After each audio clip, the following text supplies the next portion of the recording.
Shout out to everyone tuning into the podcast. I'm Tag Baller, helping you turn your talent into profit via the internet. Includes those who are unemployed and looking for a job. But about 10.5% of men in their prime working years, or roughly 6.8 million men nationwide, are neither working nor looking for employment, compared to just 2.5% in 1954. What's surprising is it's not a COVID phenomenon, it's not a recession phenomenon. She's right. COVID nor recession causes mass exodus from the labor industry. According to a recent global poll conducted by Gallup, has uncovered that out of the world's 1 billion full-time workers, only 15% of the people are engaged at work. That means that an astronomical 85% of the people hate their jobs. I never understood how the older generations never had a problem with a 9 to 5.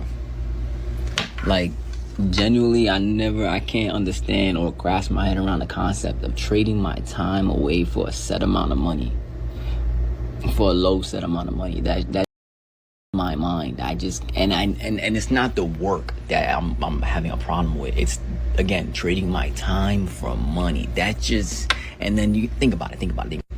You doing, right now I'm at my job. I'm at my 9 to 5, 12 to 10. That's my schedule today, 12 to 10. Imagine doing that 5 days a week, 4 weeks for a month, 12 months out the year, for 50 years. I can, that's crazy. And what's really crazy is that they designed it specifically like that. They designed it where no matter how much time you give away, you can never amass or accumulate a mass amount of money. So that way you never got to give your time away. And that's the root of it all for me, giving my time away when I'd rather be doing a million other things with my time. Like, and it's not, and I could be doing what you consider work, but it might be fun to me. Like, clothing brand, fire. That's fun. That's not work. It may require manual labor, but that's not work for me. That's fun. I'm not trying to give my time away, set time, 8 hours a day, every day, 5 days out the week, for 12 months, holidays included, for 60 years. And I got the little time to myself, them little weekends that be going by like that? Nah. I'm Gen X. And the reason we didn't push back, because believe me, we had a problem with the 9 to 5. But the reason we didn't push back, plain and simple, we didn't have the internet.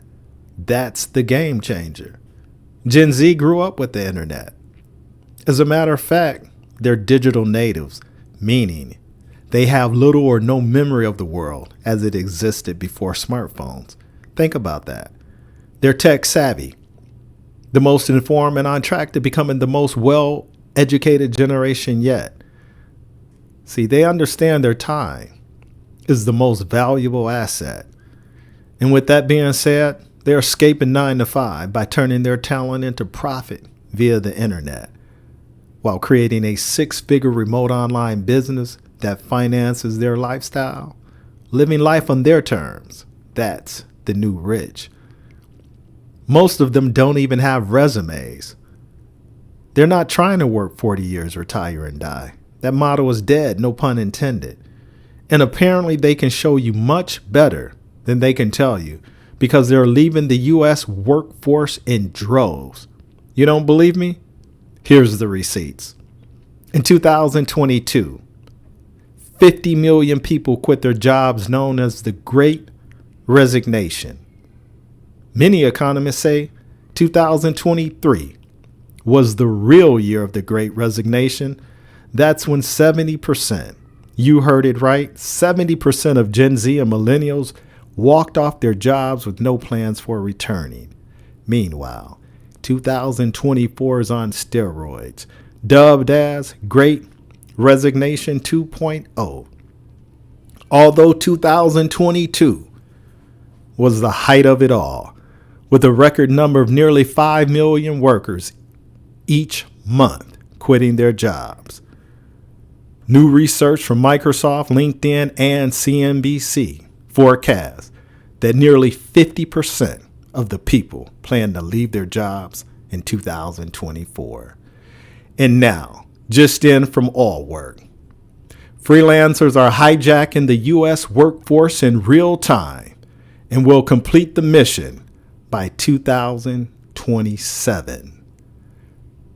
Freelancing is defined as someone who works for themselves rather than for a given I'm gonna complain company. a little bit today. Just let me complain and then I'll get over it. I still cannot process that if you work a 9 to 5 or an 8 to 5 in my case, you're expected to work until you're like 70. It's not just about working 8 a.m. to 5 p.m. It is about the lifestyle that comes with it. If I want to get a workout in before starting my work day, I have to wake up at 5 a.m. I'm at the gym 5:30 to 6:30. I have to come home, shower, get ready, eat some breakfast because I am not going to stop taking care of myself for a job. And I'm not talking about grabbing an apple and calling it a day. I am going to eat a well-balanced breakfast. Then you have to take into consideration lunchtime. You have to pack yourself a lunch if you don't want to spend like $20 a day on a lunch. Finally get to the office 8 a.m. 8 a.m. till 5 p.m. You're stuck at a desk. Take into consideration commute time. Luckily for me, I am very blessed with an amazing commute time. And then take into consideration that a lot of people have side jobs. I'm a personal trainer, so I train a client from 5:30 p.m. until 6:45 p.m. every single day. 6:45, 7 p.m. you have to start making dinner. Then you eat. Then you have to clean the kitchen. By the time you're done, it's 8:30 p.m. And if you want to get a decent amount of sleep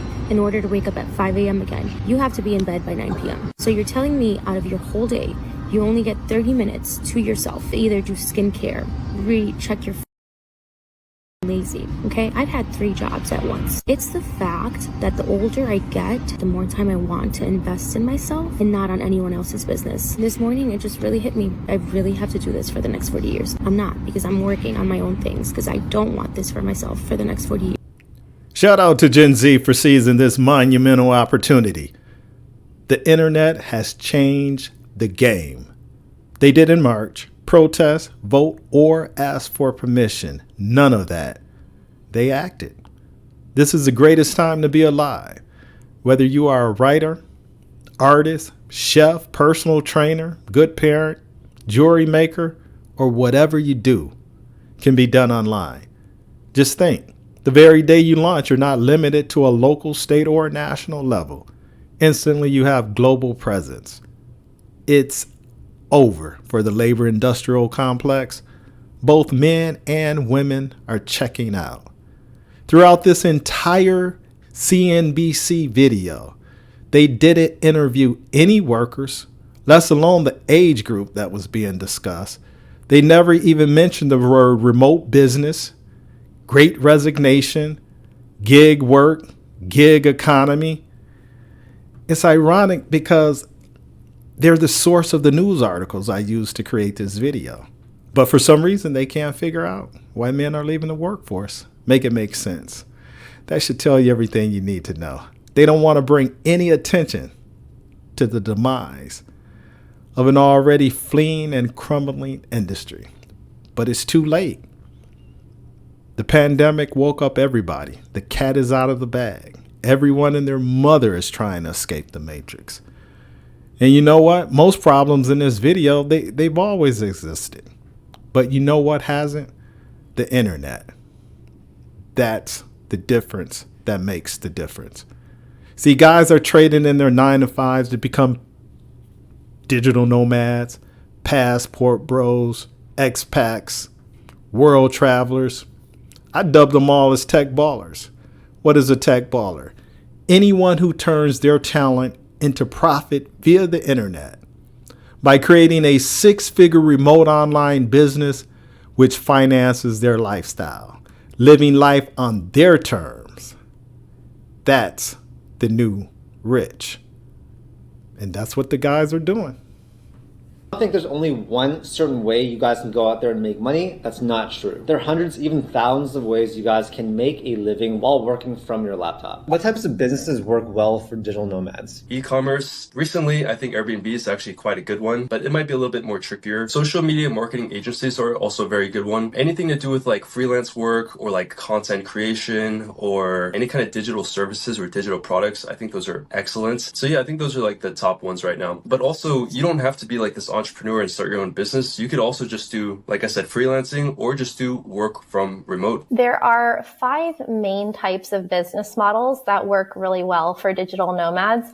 The first one being remote jobs, and this is the largest category for digital nomad jobs at the moment. So any traditional or online company that is paying you as a salaried remote employee, that's the first one. Then the next one is freelancing, which before the pandemic was the biggest category of digital nomad jobs. And this is just being any sort of independent contractor or freelancer, whatever you want to do, that will work as well, as long as you can do your job from anywhere. Then there's an online business category, which is very broad, but it can be anywhere from owning a store on Etsy to being an affiliate marketer to being a startup founder. And then there's what people like we do, which is content creation or being an influencer. So you can have a YouTube channel, you can monetize a podcast or a blog, and this is a type of income stream that can grow with you. And you can also combine a lot of different income streams together, whether it's from ad revenue or affiliates or sponsorships or things like that. Then we come to the 5th category, which is being a passive income nomad or investment entrepreneur. And in this category, we have people who are maybe doing Airbnb arbitrage, or they have recurring revenue streams from all sorts of different investments, and even roving retirees. So people who are retired and want to be digital nomads as well. And then there's also this 6th wildcard category, which is just whatever you want it to be. So any job that you can invent, that you can create, if you can pay your bills by doing it, then that can be your path to becoming a digital nomad. Guys aren't giving up. They're getting out to get ahead by creating a remote business that finances their lifestyle while traveling the world, living life on their terms. Could this be what's driving men out of the labor industrial complex?